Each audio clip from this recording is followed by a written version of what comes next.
वक्त आ गया है मैनेजमेंट से जुड़ने का और बैंक ऑफ इंडिया से हम बात करेंगे। पहली तिमाही नतीजों पर बात करने के लिए हमारे साथ बैंक ऑफ इंडिया के managing director CEO Rajneesh Karnatak जुड़ गए हैं। रजनीश जी, स्वागत है आपका हमारी इस बेहद खास पेशकश में। तो रिकॉर्ड नेट प्रॉफिट यहाँ पर जो आता हुआ दिखाई दिया है, जो आंकड़ा आता हुआ दिखाई दिया है लगभग 1551 करोड़ का, ये बताएं इसके पीछे अहम कंट्रीब्यूटर आप किस बात को गिनाएंगे?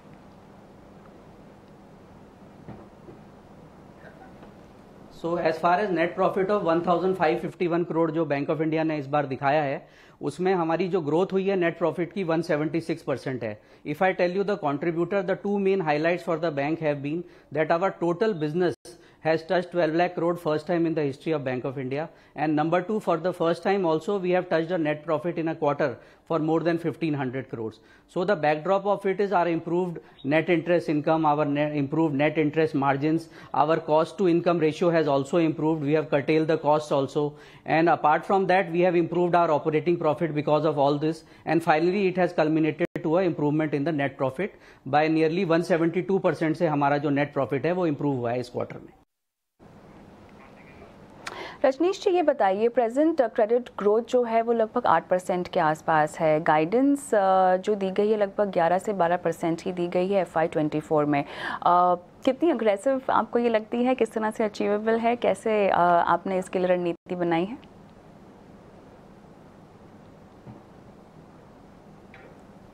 जो हमारा गाइडेंस हमने लास्ट क्वार्टर में दिया था वो फाइनेंशियल ईयर 24 का 11 to 12% ऑफ क्रेडिट ग्रोथ का था। We are into that only. If you see our present credit growth जो हुई है वो अराउंड 8 to 9% हुई है। बट अगर आप इसको ब्रेक करेंगे डोमेस्टिक क्रेडिट ग्रोथ में, तो domestic credit growth more than 10% हुई है। हमारी रैम की क्रेडिट ग्रोथ रिटेल, MSME और एग्रीकल्चर में मोर देन 10% हुई है। हमारी कॉर्पोरेट क्रेडिट ग्रोथ भी अराउंड 10% हुई है। जहां पे हमारी डी ग्रोथ हुई है वो कॉन्शियसली हमने कम करे हैं स्टेट गवर्नमेंट एडवांसेस, उसमें 15% की डी ग्रोथ हुई है ईयर ऑन ईयर। जहां तक 11 से 12% की हमारी एस्टिमेट्स की बात है क्रेडिट ग्रोथ की, तो let me tell you that we have a very strong pipeline. हमारी जो प्रेजेंट कॉर्पोरेट पाइपलाइन है वो अराउंड 40,000 करोड़ की है। जो फ्रेश सैंक्शंस हमने दिए हैं ड्यूरिंग दिस फाइनेंशियल ईयर 1 अप्रैल के बाद से अभी तक 30,000 करोड़ के अराउंड फ्रेश सैंक्शंस हम दे चुके हैं। So that with this kind of pipeline and fresh sanctions in hand we are very confident जो हमारी गाइडेंस है क्रेडिट ग्रोथ की 11 to 12% that will be achieved. Rajneesh ji, यहाँ पर जो कॉर्पोरेट बुक की डबल डिजिट्स को लेकर ग्रोथ है, इसको आप किस तरह से अचीव कर पाएंगे? सो क्रेडिट ग्रोथ जो हमने 11 to 12% की रखी है वो बहुत सोच के और कॉन्शियसली रखी है। So presently what we are doing is हम बड़े कॉन्शियसली कमर्शियल ट्रांजैक्शंस ही कर रहे हैं जहां पर निम हमें मिल रही है, नेट इंटरेस्ट इनकम बेटर मिल रहा है। तो अभी प्रेजेंटली सिस्टम में क्या हो रहा है, AAA रेटेड बोरोवर्स बहुत फाइन रेट्स मांग रहे हैं। तो during the last quarter also हमने कुछ ट्रांजैक्शन छोड़ दिए बिकॉज उसमें नेट इंटरेस्ट इनकम बेटर नहीं आ रही थी, रेट्स अच्छे नहीं थे। तो हम कॉन्शियसली ग्रो कर रहे हैं अपनी कॉर्पोरेट बुक, जहां पे ही कर रहे हैं जहां पर हमें अच्छे मार्जिन मिल रहे हैं और अच्छे रेट्स मिल रहे हैं। सो कॉन्शियसली क्योंकि हम इसको करना चाह रहे हैं, बुक को बिल्डअप करना चाह रहे हैं, तो we have taken a very considerate view of credit growth of 11 to 12%.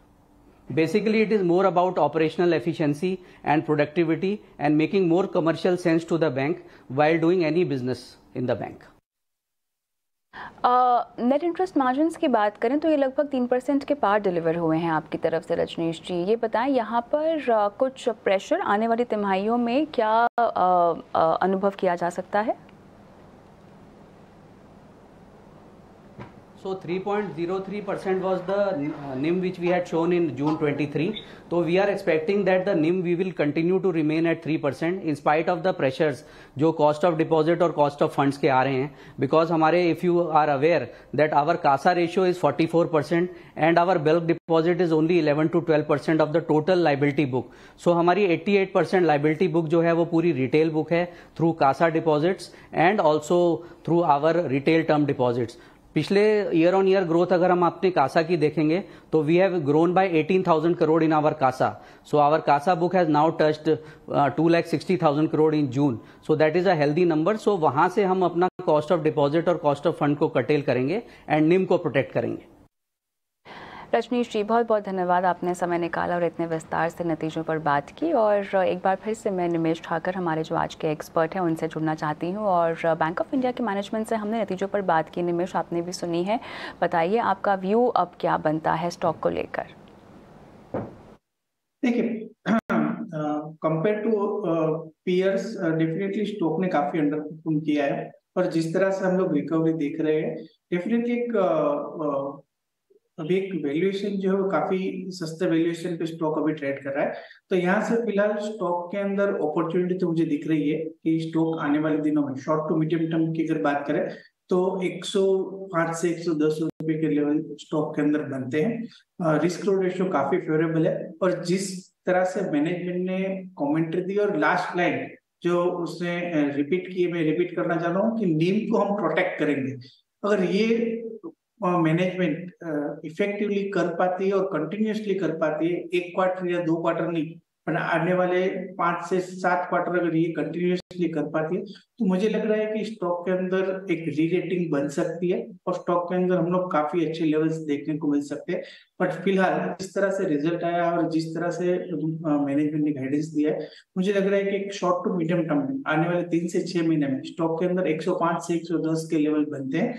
और रिसेंटली अगर चार्ट की बात करें तो वीकली चार्ट्स पे स्टॉक ने 75 के आसपास काफी कंसोलिडेट किया है। तो मुझे लग रहा है कि 72 का एक स्टॉप लॉस रख के ये लेवल से बाय करना चाहिए और 105 110 के target price short to medium term में देखने को मिल सकता है। चलिए, शॉर्ट टू मीडियम टर्म का आउटलुक आप दे रहे हैं बैंक ऑफ इंडिया ने, और क्योंकि 75 के लेवल पर कंसोलिडेट किया है स्टॉक ने, तो इसीलिए 72 का एक स्टॉप लॉस आप रेकमेंड कर रहे हैं। लेकिन यहाँ से कीमतें 105 या 110 की ओर जा सकती हैं जहाँ तक बैंक ऑफ इंडिया की बात है। लेकिन ये जो रणनीति है ये नियर टर्म आउटलुक ही है, short to near term outlook. चलिए निमेश,